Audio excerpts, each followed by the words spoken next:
What will happen to Billy when Dad can't do everything for him anymore? There's a movie coming out, a small independent, that if you're a parent, I hope you'll seek it out.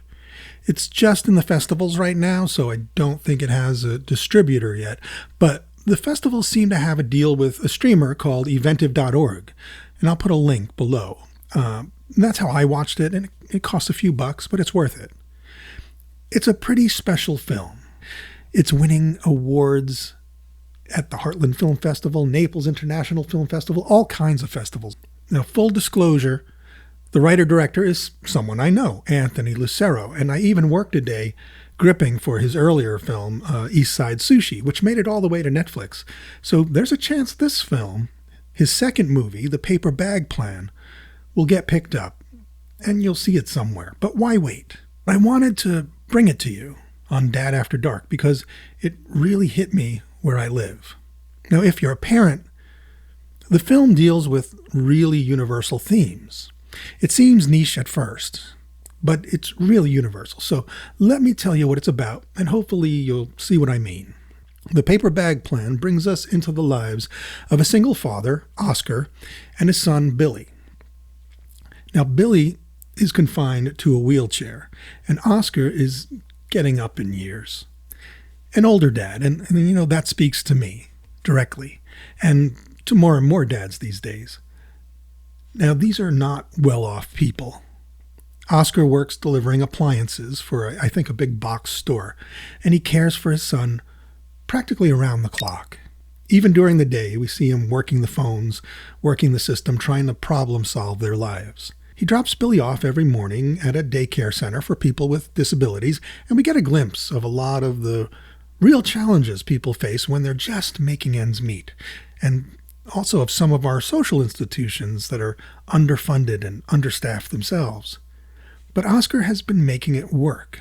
He drops Billy off, busts his butt all day, picks him up, shops, cooks, cleans, and Billy can't even fully, bathe himself or brush his own teeth or change himself. But there's a daily system they've worked out. They're making it work. But like all parents, certainly me, and maybe some of you, Dad is super protective of Billy. We get the sense he's going above and beyond. And as a result, we start to wonder, along with Oscar, if Billy is maybe a little overprotected. And they tell me that's a real word, and it's one I myself, for the longest time, as a dad, thought would have, zero functional meaning for me. How could you overprotect this vulnerable person who you love so much, your own flesh and blood? You would do anything for them. But with some age, reality begins to creep in. Dad is at the doctor's office one day, and he gets a test result. And it's very low key. No one even says the word cancer for a long time in the movie. But we know it's not good. There's not a lot of time. And as dads do, he starts to wonder if he's been right about everything he's doing, how he's raised his child, and what self-image he's cultivated in his son. Oh, maybe we should just forget this whole bagging idea. You don't think I can do it, do you? What will happen to Billy when Dad can't do everything for him anymore? There's a question that we all face in some way, to some degree, with our children in a wheelchair or not, whether we're older parents or not, because, people die. And no one is ever really ready. We like the status quo. We like routine and comfort. We don't like to think about change, abrupt change especially, and plan for it. So Dad has been happy, almost being a martyr, doing everything for Billy, getting accolades from other parents, and Billy, of course, not much older than a kid himself, is content to let him do it. All these years, I thought I was doing a pretty good job raising my boy. You have. I kept him sheltered. But now, there's suddenly this ticking clock in their lives. If Billy's not going to end up who knows, on the street or worse, they need some kind of plan. We moving? No, we're bagging. You want me to be a bagger? The handy market is hiring, and it's right here. I was just checking in to see if you got my son Billy's application. And I want to talk about that a little bit, that ticking clock that's so important in a movie, to feel like it's, progressing and going somewhere. And the plan, the size of the plan, because I personally kind of tune out these days during big Hollywood films, even though they're really good at engaging us with urgency and these perfect plans that go off course and, reveal character a little bit. There's some good writing in big movies sometimes. Don't get me wrong, but the reason they're escapism is because they magnify things we recognize in our own lives, but place them in stories that are remote. We get to project ourselves onto, superheroes and super spies and warriors and, borrow their valor, for lack of a better term, borrow their wins and apply that feeling to our own egos without ever actually looking at our own problems or our own anxieties and weaknesses. So it's important, especially in something like parenting, but for everyone sometimes, to watch smaller movies, appreciate smaller stories that might be a little more difficult to confront, because we really do have to worry about the future, ours and our families. We really do need to think about, that test result, which everyone, if you live long enough, everyone's going to get, whether it's the big C or something else less insidious, but just as bad news.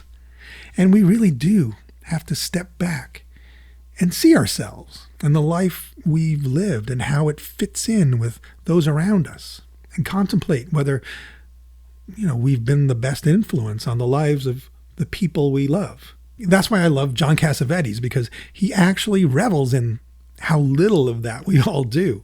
And so when we finally see a character do it, it's powerful because we're doing it along with them, not in the remote, but a little closer to home in lives that we sort of recognize.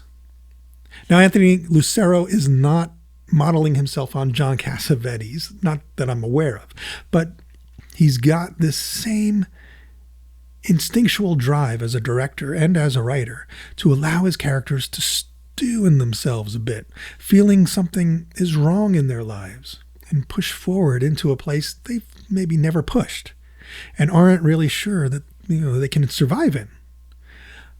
But they just know that they have to. For them, the writing is on the wall, and whether anyone else around them can read it, they have to follow it. It's a skill that in our age of detachment that is truly engaging when a movie gets it right. And this film does. This film gets it right. He gives us characters that are seemingly stuck, and he places the classic call to adventure within them, within a modest life and a smaller story, instead of outside somewhere. And we can immediately connect with that because we all have that call inside of us to be better versions of ourselves, tucked away somewhere. And we're really good at, complacency in our lives and not hearing that call when it comes from outside. Because outside is noisy, but inside you can't get rid of it. You can't ignore it. So a smaller story, like the paper bag plan, can work its way in there and move you to tears. A young man in a wheelchair, coming of age and willing himself that extra 5 minutes downtown, all alone, to look for a job he probably won't get, can give you the same emotion as Rocky running up those steps or knocking over Apollo Creed. Just as previously, a young Latina chef winning a sushi making competition online that nobody believes she even belongs in can give you the same feeling as Rocky knocking over Apollo Creed. But you see what I mean, right? I have to ask Anthony if, I'm imagining the Rocky themes, but it doesn't really matter because it just works and it's awesome. And you leave the paper bag plan feeling like you can get there as a parent. Get your child to, not everyone will become independent who's in a wheelchair, but everyone, I think, can perhaps transform at least how they see themselves inside, and maybe see themselves as more willing and capable of at least some optimism, being open to the possibility of possibility. Now, I don't get to talk about that any further, I think, because I haven't earned the right. I don't know anyone personally with that degree of physical challenge. But go watch Angels and Wheelchairs, the earlier documentary short by this same director, Anthony Lucero. I'll put a link below, about his own mother selflessly caring for his disabled brother for many years in circumstances even more challenging than those in the paper bag plan. And you'll see Anthony Lucero comes by this story very honestly.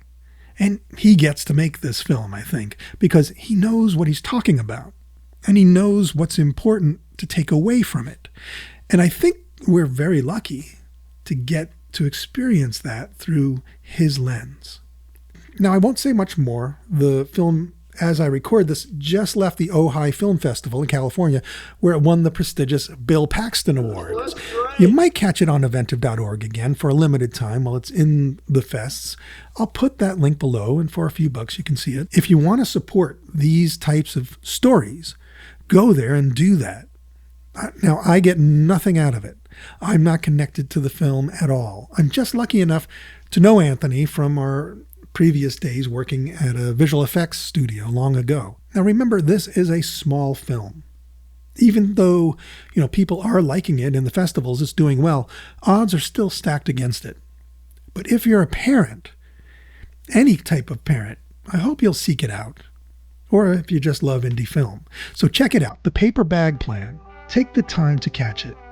And come back here and tell us in the comments what you thought. And I'll see you next time. Okay, here's the latest on The Paper Bag Plan. If you're hoping to see it, Anthony Lucero, the director, was good enough to get back to me. Let me read you what he said. It will start up again next year, and we'll be at the San Francisco Indie Fest in February. I'm waiting to hear back from a few more festivals, but I want to start a theatrical run, maybe in April or May, and streaming soon after that. Your best bet right now is perhaps, if you're in the San Francisco area, at the San Francisco Indie Fest in February. And in conjunction with that, what I'm understanding, that it'll be on eventive.org in conjunction with that festival, because that's sort of how it works. It's sort of an adjunct to the festivals. Give it a try in February. Subscribe to the channel, and I will just update you whenever I hear something new about The Paper Bag Plan. And thanks for watching, and see you next time.